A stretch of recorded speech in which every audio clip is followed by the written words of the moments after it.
Hello and welcome. In this video I am finishing a bowl that was started 2 years ago, made from acacia burl and left to wait until the wood was ready. Acacia burl needs time to release tension, time to move, crack and reveal its weaknesses before the final turning even begins. Today isn't about starting a bowl, it's about finishing a decision made 2 years ago. At this stage, I mount the bowl onto the chuck and cut the recess on the inside. This recess allows me to hold the piece securely while shaping the final form on the outside. It's a method I've seen used regularly by Tomislav Tomajic, and for pieces like this, it simply makes sense. The grip is strong, the access to the outer surface is clean, and the bowl remains stable while removing material. From here, I start shaping the outside of the bowl. I use a 12 mm spindle gouge to establish the main curve and define the overall profile. At this stage, I'm not chasing a final surface. I'm setting proportions, adjusting the flow of the shape, and removing material in a controlled way.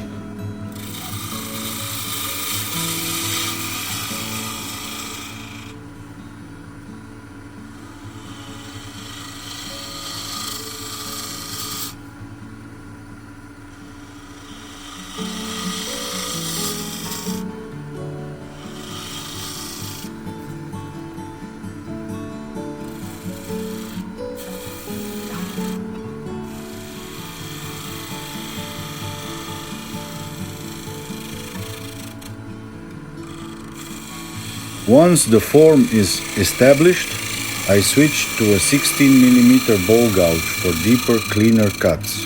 This allows me to refine the curve, smooth transitions, and prepare the surface for the next steps.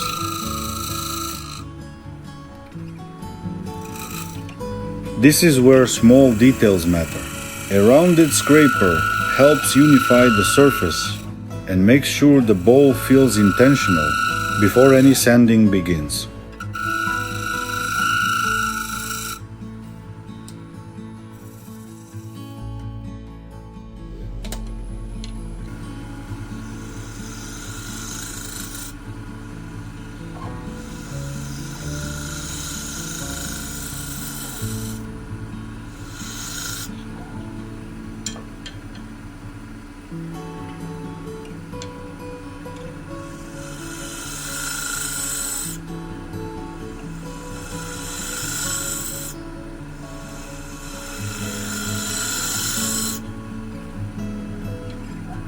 At this point, I create the gripping area for the chuck. This step looks simple, but it's one of the most critical parts of the entire process. Wall thickness here decides whether the bowl stays intact or fails later under pressure. In hindsight, this section ended up thinner than planned. It wasn't a problem yet, but it would become one later.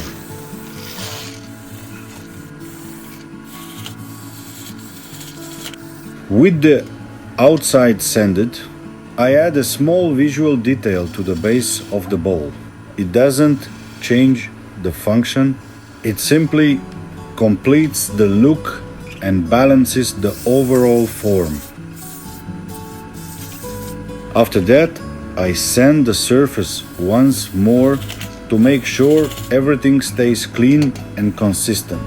To finish the outside, I apply our Pipea wood finish, a blend of tung oil and carnauba wax.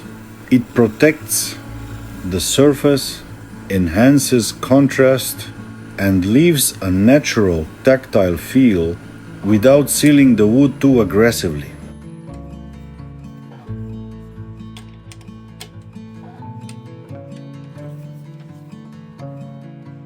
At this point, I remove the bowl from the chuck and switch the jaws. I install the record power Versalock jaws and mount a smaller set on them. This was the original plan from the beginning. I intended to grip the bowl using the recess I prepared earlier, but as you'll hear in a moment, that plan didn't hold. The wall in that area turned out to be too thin, and under pressure, the wood cracked.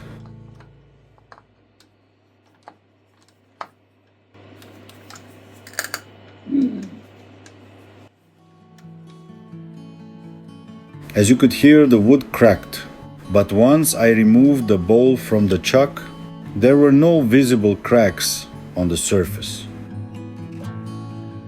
Even so, I didn't want to risk it. I removed the smaller jaws and decided to grip the bowl from the outside instead.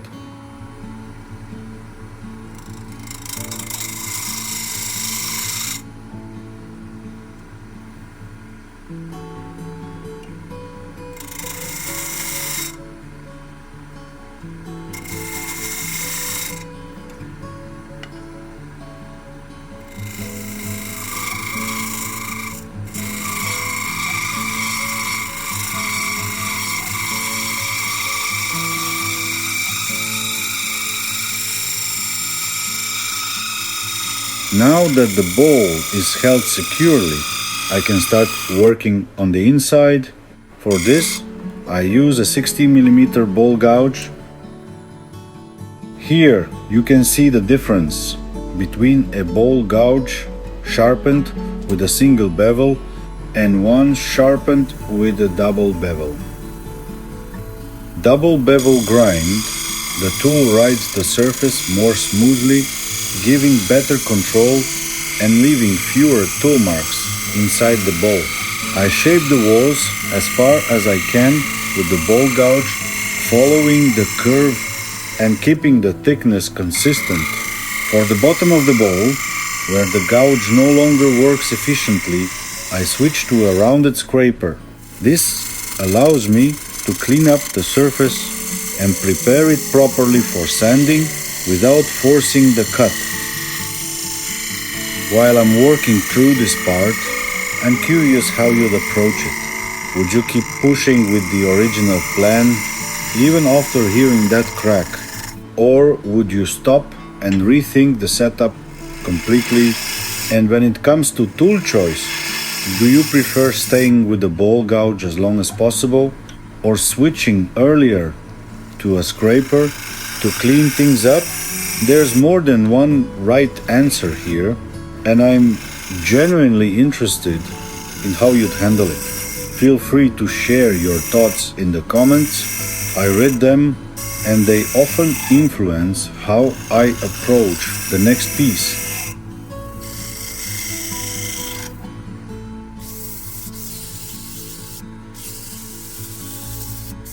With the shaping complete, I move on to sanding the inside of the bowl. This part takes time, but it's what brings everything together. I work gradually through the grits up to 320. At this stage, I'm not trying to rush. I focus on keeping the surface even and letting the shape stay clean. This is where tool marks disappear and the inside of the bowl starts to feel finished even before any final treatment is applied.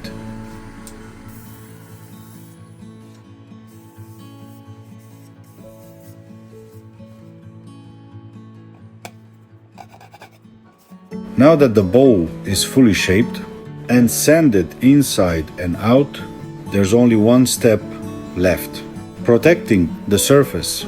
At this point, the wood already feels finished, but it still needs protection. I use our Pipia wood finish made from tung oil and carnauba wax.